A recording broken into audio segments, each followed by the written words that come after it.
Hello everyone, Barbara Rankin here with ColourArte. Today I want to share a project that I began by adding Liquitex gesso to a small wooden box that I found at my local craft store.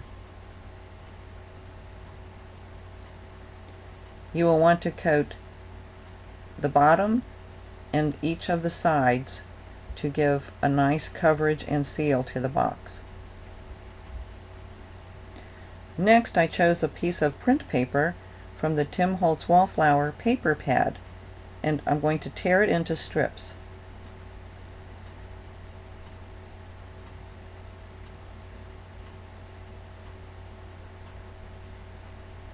Adhere and layer the strips to the back of the box with Ranger's glue and seal adhesive.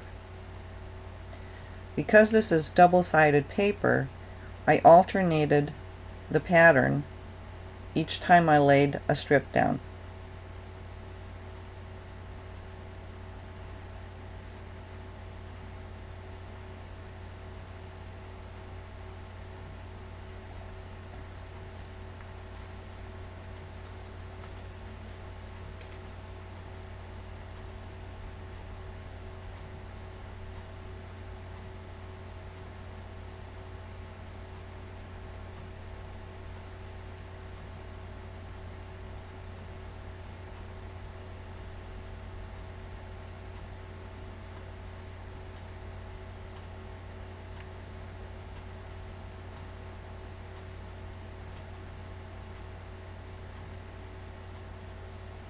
You can speed your drying time with your heat gun. Next, I used a spatula to spread a thick and a thin coat of the Liquitex blending fibers to the base. This is going to give a nice texture, but I did keep it thin when I was covering the papers so as not to obliterate the patterns.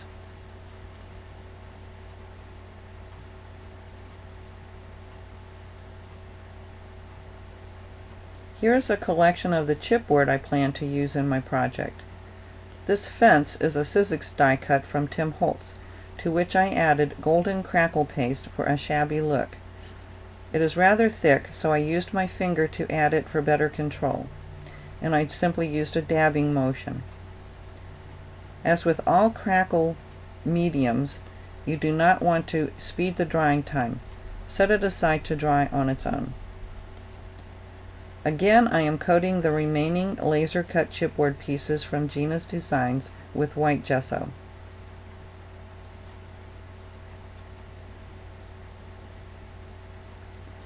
This helps seal the chipboard and prepare it for further painting.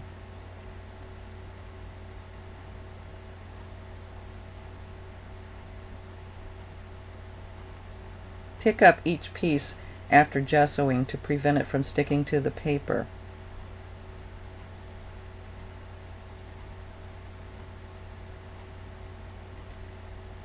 I have actually picked it up from that paper and added it to my craft sheet for drying, and I did speed the drying time with my heat gun.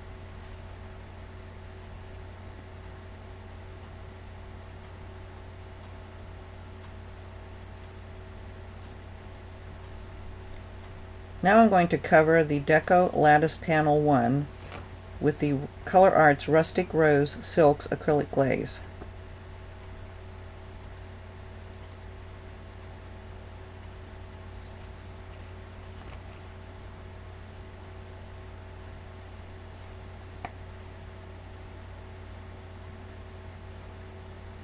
You can speed the drying time with your heat gun.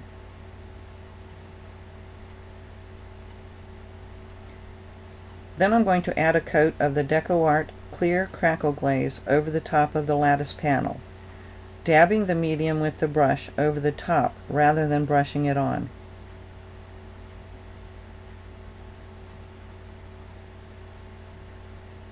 This allowed me to get some thick and thin areas because this is going to have a very tiny, fragile crackle when finished. And again, set it aside to dry naturally because it won't work otherwise. When completely dry, apply a watered down wash of Silk's Black Ice to the top of the panel. Allow the paint to sink into the tiny, fragile cracks.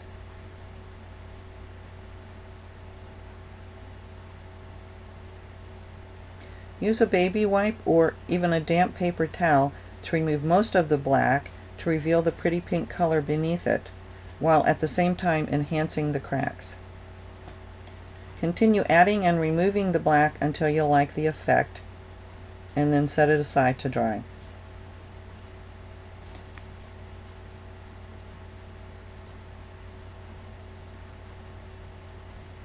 Apply Kiwi Silk's acrylic glaze to the background, and while still wet, we can add and blend more of the colors.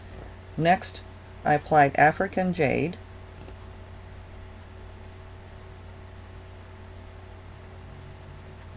Forest Green,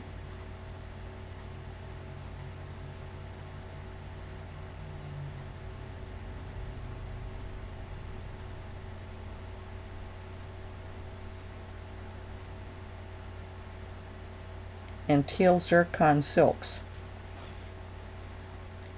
blending these as I go.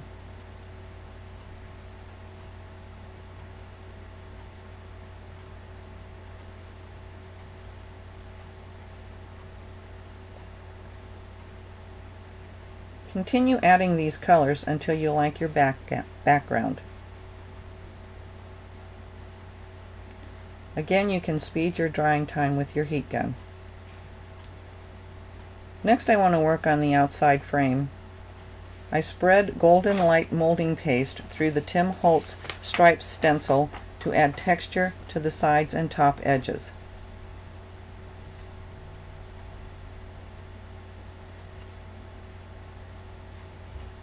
You will want to let the paste dry thoroughly, but the nice thing about the light molding paste is that it dries rather quickly.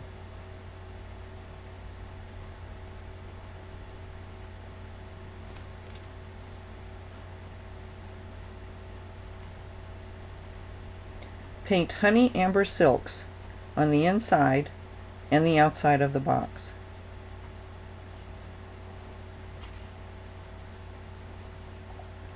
Do not worry that it isn't covering up where I went over the edge there with the colors, because it ultimately is not going to show.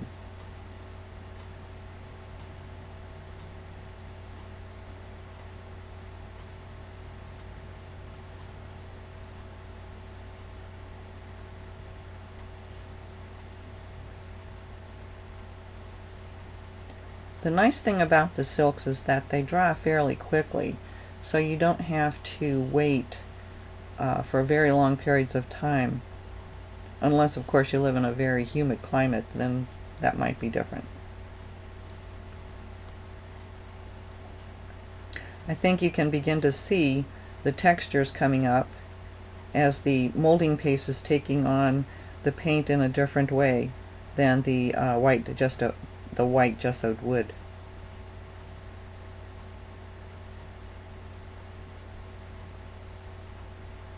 But we're going to enhance that even further in our next step.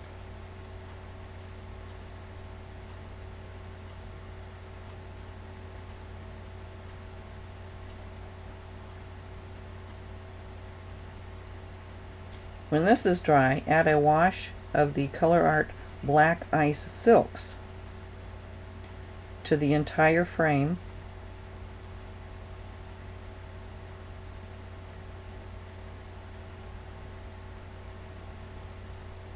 You can't see what I'm doing there, but I am dipping my brush into water and picking up more black ice as I go along. I do want a thin wash.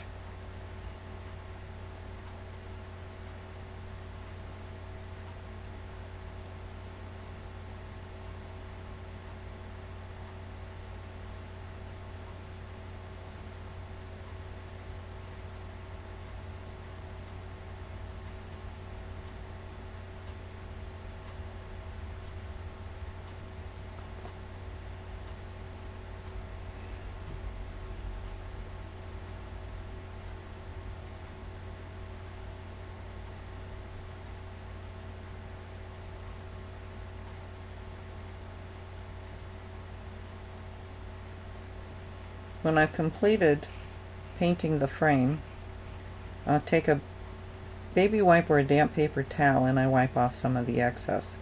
You can wipe off as little or as much as you want. I decided to bring some pink back into my background, so I used my finger to apply apple blossom silks randomly, rubbing it in and wiping off some of the color with a damp paper towel. You can do this until you like the effect.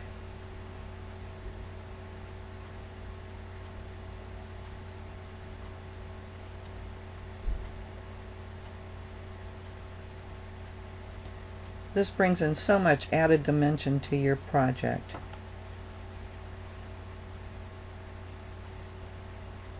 Now to work on some of the embellishments, and back to the fence. Add a wash of the Silver Bells silks to the crackled fence, adding and wiping away to achieve a shabby look.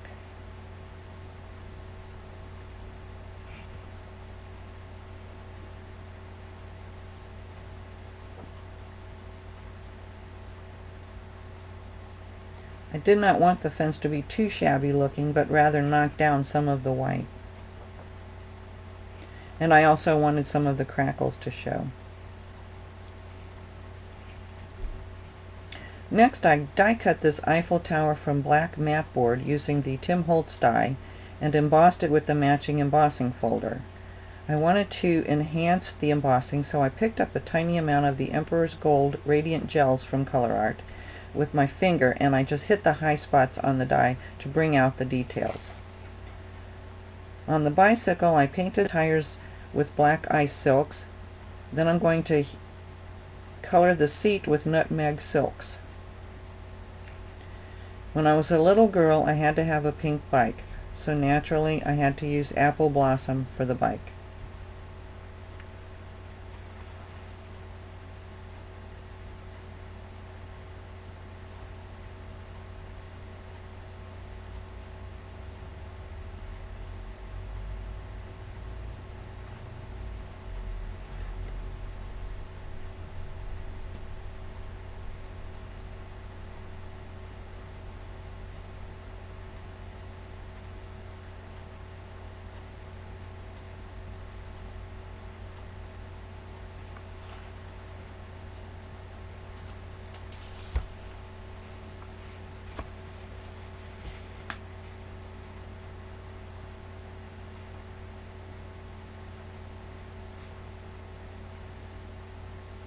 Use ColourArte's Silver Bells to paint the chrome in the basket.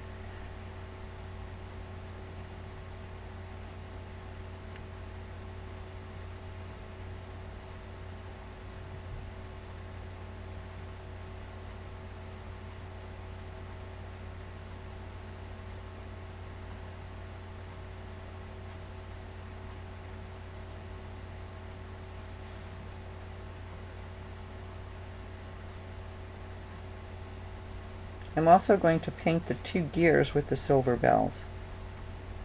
These are going to be the spokes of my on my bike.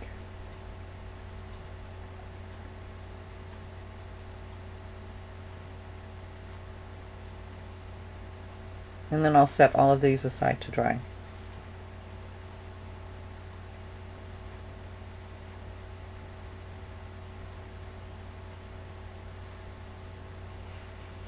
However, I did want to warm the color of the pink, so I added a light coat of the rustic rose to the pink on the bike. This not only toned down the color, but it also gave it some shading and dimension.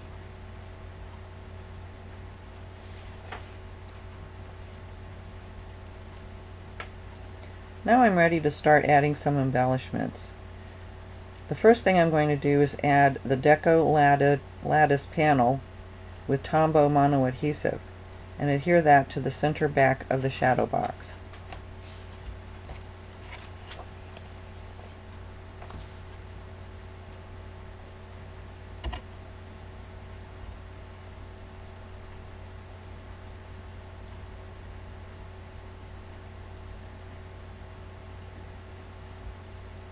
To help raise and support my pieces, the Eiffel Tower, the fence, and the bike, I cut 3 strips of white mat board in varying widths and painted each with nutmeg silks. This will help disguise them inside the box, and you do need to paint both sides and let them dry.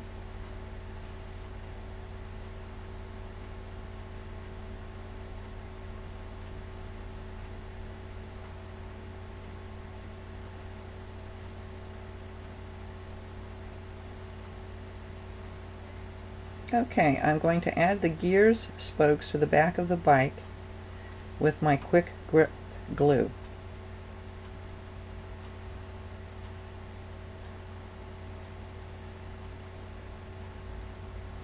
There, isn't that cute?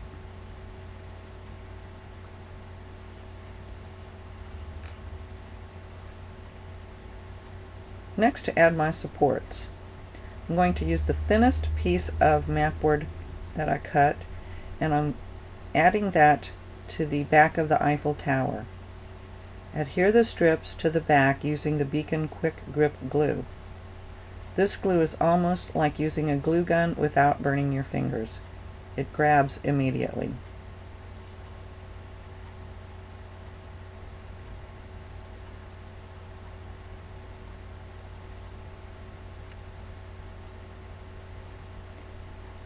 For the fence, I'm going to use the middle piece of mat board and adhere that to the bottom of my fence, again using the quick grip glue. And I will set that aside to dry. Now for the bike, I need to use the thickest pieces of mat board, and I will cut and adhere those strips behind the bike to support it. Again, setting that aside to dry.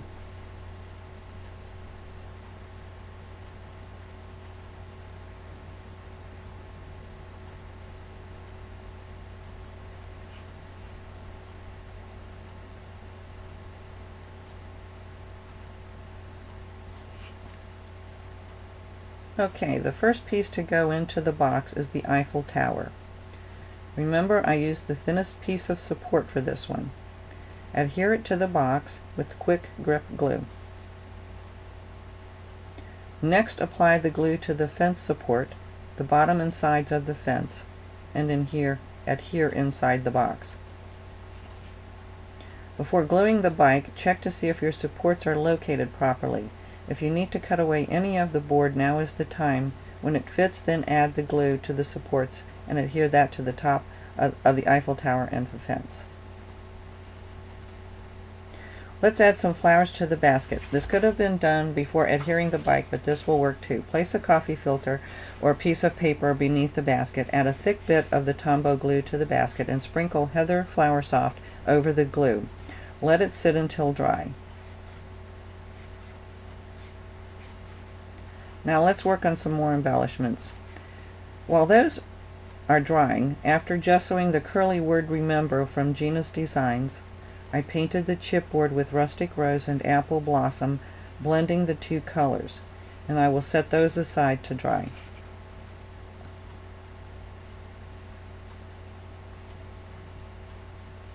I love these 2 colors together. They are so pretty.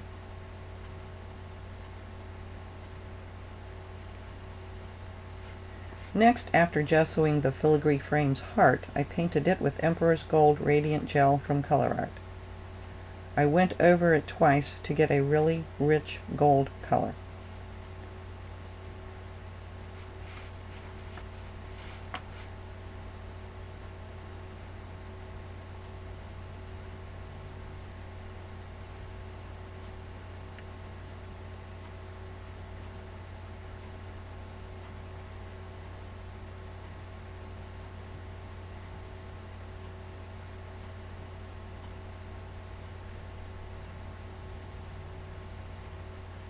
After that dried, I dry brushed Black Ice Silks, also from ColourArte, over the heart frame.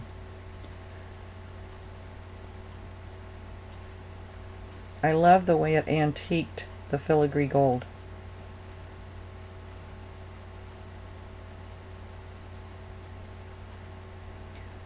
I liked it so much that I decided to do the same with my Remember word.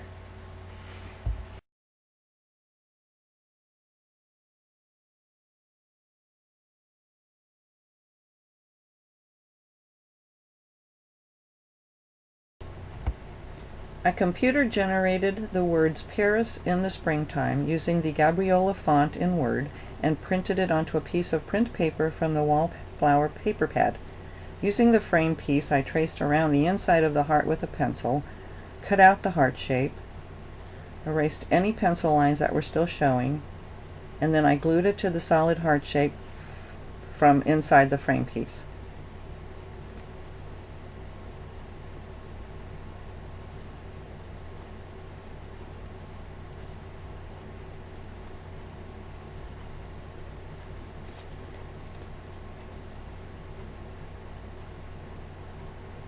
I distressed the edges with Vintage Photo Distress ink, then glued the heart frame to the solid piece with my quick grip glue, and I just set that aside to dry.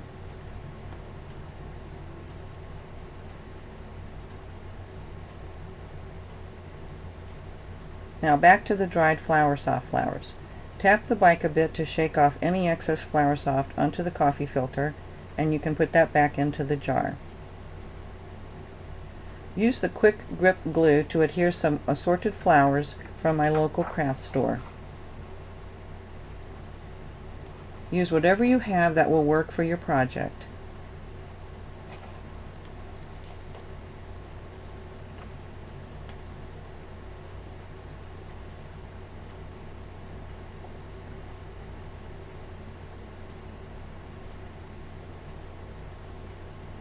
These were simply stems that I cut apart and inserted as I chose.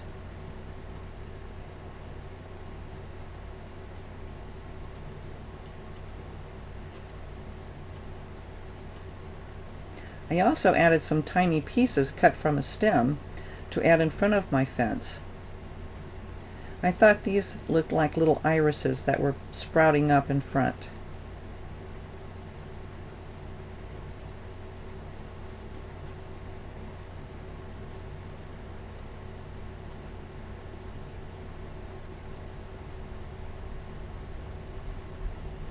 Trim your pieces as you work. That one seemed to need a bit of a haircut.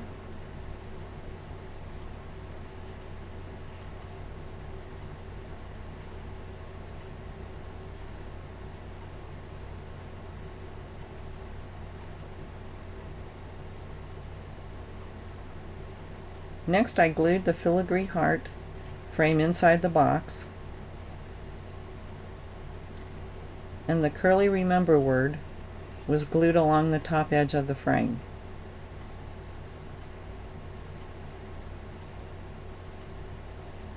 I just trimmed away the extra curly cue.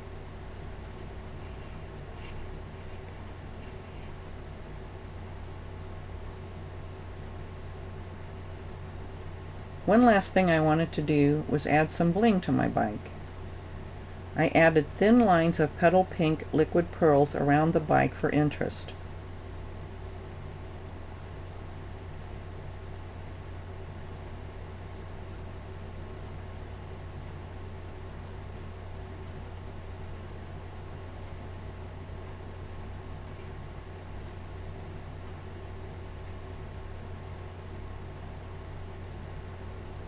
I decided to add more Flower Soft to the bottom of my irises to cover up the works.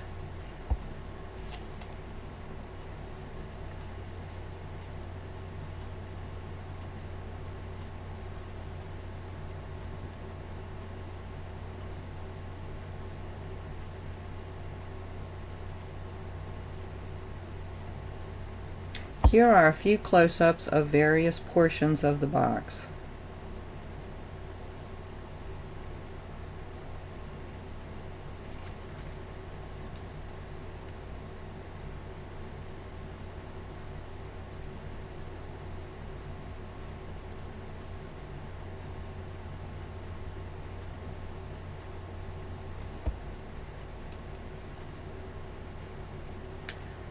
I hope you have enjoyed my video tutorial and that you will be so kind as to give me a thumbs up and perhaps maybe subscribe to my channel.